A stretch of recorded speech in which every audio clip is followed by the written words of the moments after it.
if you have a situation where the top two candidates are the ones who go on, and you have a situation with Meg Whitman and colleague Fiorina, who spent millions, perhaps billions of dollars, what does that say for the moderation you're talking about and for giving more people an opportunity?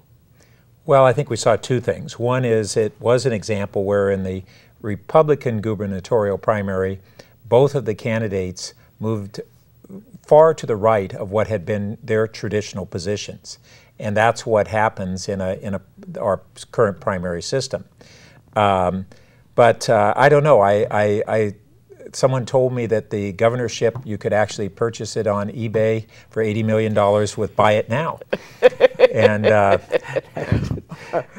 we'll see. It certainly is not very reassuring to see that the success in our political system can be so dependent on somebody being able to put tens of millions of dollars into self-funding elections. Yes, and you talked about them moving very far to the right.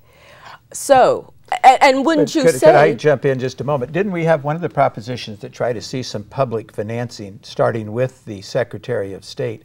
And that went down to pretty amazing defeat in my mind. I thought that was a case because I would like to see spending limits at each level. Because if you spend, let's say, $1 million, $2 million for a congressional race, that's silly. I mean, it's just way too much money. And so we do have now where the very rich can spend, but there's been cases where the parties have spent. A classic example, it was Ira Ruskin running against Steve Poizner. Steve was spending a lot of money, and then the opposition came in throughout the nation to pour money in. And that doesn't seem to me America. I'd like to see where the poorest person could run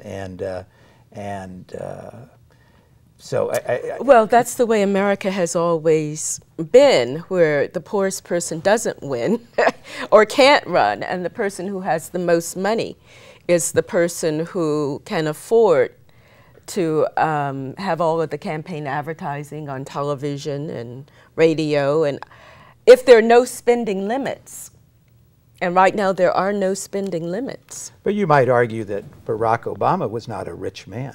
I mean, and there was a lot of money spent because there are other sources of money other than one's personal checkbook. And like Governor Corzine in New Jersey spent, what, 60 or 80 million, was elected, then defeated, which was, I thought, was sort of interesting.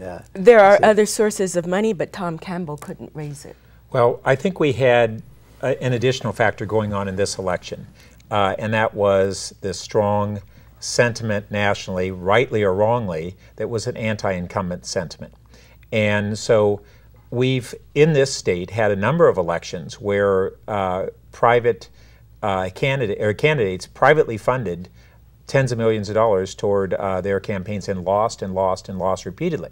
So this was the exception, and I think it was a combination of those funds along with an anti-incumbent sentiment, and that's what brought these two candidates into the general election. They haven't won the general election.